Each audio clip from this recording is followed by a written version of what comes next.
সেনা সমর্থিত তত্ত্বাবধায়ক সরকারের আমলে ২০০৭ সালে গ্রেপ্তার হন তারেক রহমান। সদ্যবিদায়ী প্রধানমন্ত্রী খালেদা জিয়ার বড় ছেলেকে সে সময় অমানবিক নির্যাতনের মধ্য দিয়ে যেতে হয়। অজ্ঞাত স্থানে নিয়ে চোখ বেঁধে ১৮ ঘণ্টা ঝুলিয়ে রেখে চলত পাশবিক নির্যাতন। দীর্ঘদিন ধরে গণমাধ্যমে একথা শুনতে পাওয়া গেলেও এবারই প্রথম বিষয়টি নিশ্চিত হল আদালতে, তাও আবার সাবেক সেনাপ্রধানের মুখ থেকে। সম্প্রতি গুম ও খুনের ঘটনায় মানবতা বিরোধী অপরাধের মামলায় সাক্ষ্য দেন জেনারেল ইকবাল করিম ভূঁইয়া। এ সময় উঠে আসে বেশ কিছু চাঞ্চল্যকর তথ্য।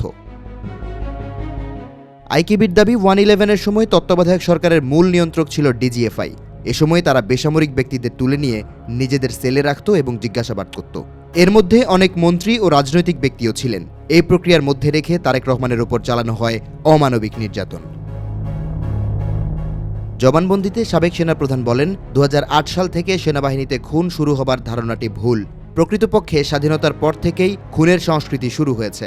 সেনাবাহিনীকে বিভিন্ন সময় আইনশৃঙ্খলা রক্ষার্থে সেনানিবাসের বাইরে মোতায়েন করা হয়েছে। সে সময় কথিত অপরাধীদের ধরে সেনা ক্যাম্পে এনে জিজ্ঞাসাবাদের সময় নির্যাতন করা হয়েছে। জেনারেল ভূঁইয়া জানান, সেনাবাহিনীর প্রশিক্ষণ এক গুলি এক শত্রু নীতির উপর পরিচালিত হয়ে থাকে।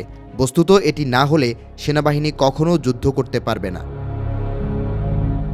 এজন্য প্রশিক্ষণকালে সেনা সদস্যদের ডিহিউম্যানাইজ করা হয়। তারা ধীরে ধীরে মানুষকে মানুষ মনে করা ভুলে যায়, মানুষকে টার্গেট বলতে শুরু করে। জবানবন্দিতে সেনাবাহিনী পরিচালিত অপারেশন ক্লিন হার্টের প্রসঙ্গ তোলেন সাবেক সেনাপ্রধান করিম ভূঁইয়া। তিনি বলেন, ২০০৩ সালে র্যাব গঠনের আগের ওই অভিযানে জিজ্ঞাসাবাদের সময় অন্তত ১২ জন হার্ট অ্যাটাকে মারা গেছেন বলে সরকারি ভাষ্য ছিল।